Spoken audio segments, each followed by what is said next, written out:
નમસ્કાર મિત્રો, happy teachers day. ગુરુ આપણી લાઈફમાં કેટલા મહત્ત્વના હોય છે એ બાબતે હું આપને એક સ્ટોરી કહેવા માગું છું. એક ગામમાં એક સાધુ અને ચેલા નીકળ્યા. ગામમાં પહોંચ્યા, બપોરનો ટાઈમ હતો. સાધુએ ચેલાને થોડાક પૈસા આપ્યા અને કીધું કે જા માર્કેટમાં જા અને જે બી ખાવાનું મળે એ લેતો હોય, આપણે બંને ખાઈ લઈએ. ચેલા પૈસા લઈને ગયા માર્કેટમાં જોયું તો એક જગ્યાએ શાક અને પૂરી બનતી હતી. લારીવાળાને પૂછ્યું કે કેટલાનું છે ભાઈ? તો એને કીધું કે 50 રૂપિયાની એક પ્લેટ. તો એને ચેલાએ કીધું કે સારું 2 પ્લેટ કરી દો પેક. પછી બાજુમાં જોયું તો મીઠાઈની દુકાન, ત્યાં ગરમ ગરમ જલેબી બનતી. ચેલાને આવ્યું મોઢામાં પાણી, એટલે એને કીધું કે એને થયું કે ચલો આજે આ જલેબી ખાઈએ. સો એ દુકાનવાળાને ત્યાં ગયો. ત્યાં એને કંદોઈને પૂછ્યું કે શું ભાવે જલેબી આપી? એને કીધું 50 રૂપિયા. એને થયું આ શું, શુદ્ધ ઘીની જલેબી 50 રૂપિયા જ? એને પછી જોયા તો ત્યાં ગરમ ગરમ લાડુ બી બનતા હતા. તેને લાડુનો બી ભાવ પૂછ્યો, લાડુ બી સેમ ભાવ. ને નવાઈ લાગી. ચેલાએ પછી કંદોઈને પૂછ્યું કે આવું કેમ, બધી મીઠાઈના એક જ ભાવ? તો એ કંદોઈએ કીધું કે મીઠાઈના નહીં, આ શહેરમાં મતલબ આ નગરમાં તમે કોઈ બી દુકાને કંઈ બી ખરીદી કરો ને, તમને ફક્ત અને ફક્ત 50 રૂપિયામાં જ મળશે.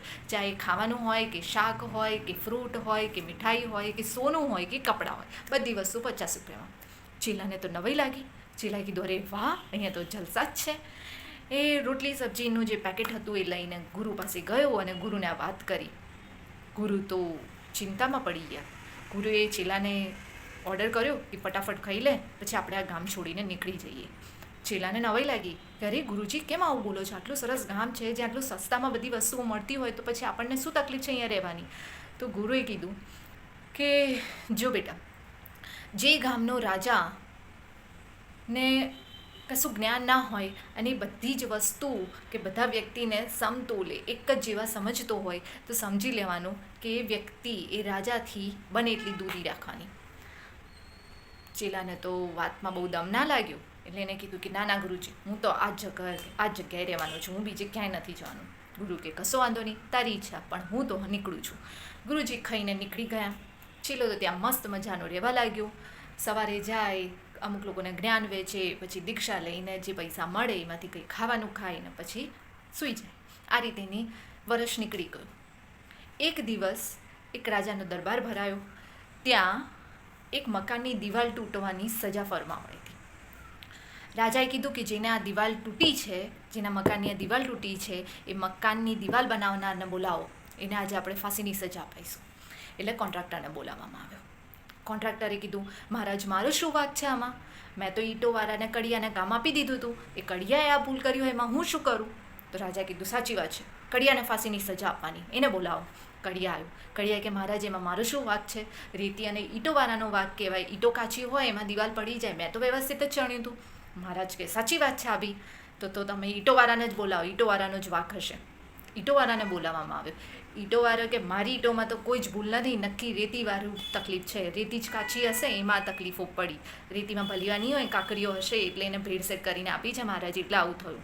મહારાજે કીધું હા, આ વાત બી સાચી છે, હવે તો રેતીવાળાને જ ફાંસીની સજા થશે, રેતીવાળાને પકડો. રેતીવાળો આવ્યો. રેતીવાળાએ કીધું કે મહારાજ, જે દિવસે હું રેતી ભરાવતો હતો આમની, એ દિવસે એક સાધુ આવ્યા. સાધુએ મારી રેતી જોઈ, હાથ અડાડ્યું અને આશીર્વાદ આપ્યા. નક્કી એમના હાથમાં જ તકલીફ છે, એમના હાથના કારણે જ આ રેતી આવી નીકળી, ના તો મારી આજ દિન સુધી કદી રેતી આવી ના નીકળે. મહારાજે કીધું હોઈ શકે, વાત તો સાચી છે, તો એ સાધુને બોલાવો અને એને જ ફાંસીની સજા આપો. હવે જે ચેલા હતા ને, એ જ આ સાધુ બન્યા હતા. હવે એ ચેલાને બોલાવવામાં આવ્યું. રાજાની સામે ચેલાએ તો પોતાની બધું જ સત્ય કીધું, પણ રાજા તો છે જ આંધળા.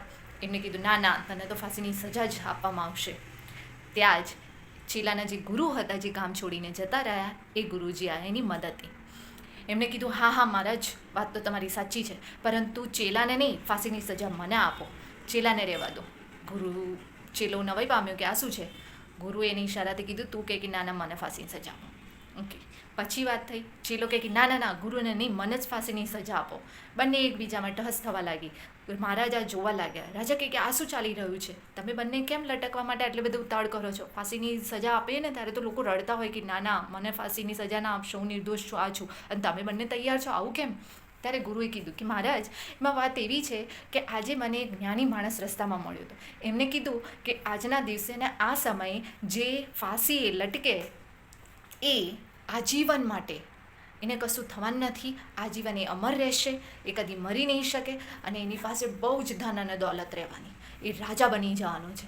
એટલે જ હવે બંનેમાંથી તમે મને આપી દો ફાંસીની સજા એટલે હું આ દુનિયાનો રાજા બની જાઉં અને હું કદી મરી ના શકું.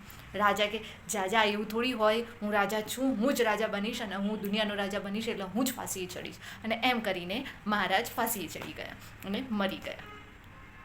સો મિત્રો, બોધ આ છે કે કોઈ મૂર્ખા માણસના સંગતમાં જો તમે હોવ ને તો તમારી લાઈફ બી મૂર્ખાઈમાં જ નીકળશે. અને જો સારા શિક્ષક જેમ કે અમને ગુરુ મળ્યા હતા એવા કોઈ સારા ગુરુ જ્ઞાની વ્યક્તિ સાથે તમે તમારું જીવન કાઢો ને, વિતાવો ને, તો તમારું જીવન બી સાર્થક સાબિત થાય. બાકી ગધેડાઓ અને કૂતરાઓ તો પોતાનું જીવન જીવતા જ હોય છે, એવી રીતે તમે જીવો તો પછી તમારામાં ને એ પ્રાણીઓમાં કોઈ જ ફરક નથી. એટલે બોધ કે તમારા જે ટીચર્સ છે, જે બી મા બાપ બી આપણા ટીચર્સ જ કહેવાય છે, સ્કૂલમાં ભણાવતા બી ટીચર્સ હોય છે, ટ્યુશનમાં ભણાવતા બી ટીચર્સ હોય છે, તમારા મિત્રો જે તમારા ખરાબ સમયમાં તમારી સાથે ઊભા રહો એ બી તમારા ટીચર્સ છે. સો આવા બધા ટીચર્સને આજે તમે વિશ કરજો અને જે સત્ય બોલતા હોય, તમારો સાથ આપતા હોય ખરાબ દિવસોમાં, એવા ટીચર્સને મારા તરફથી પ્રણામ. જય શ્રી કૃષ્ણ.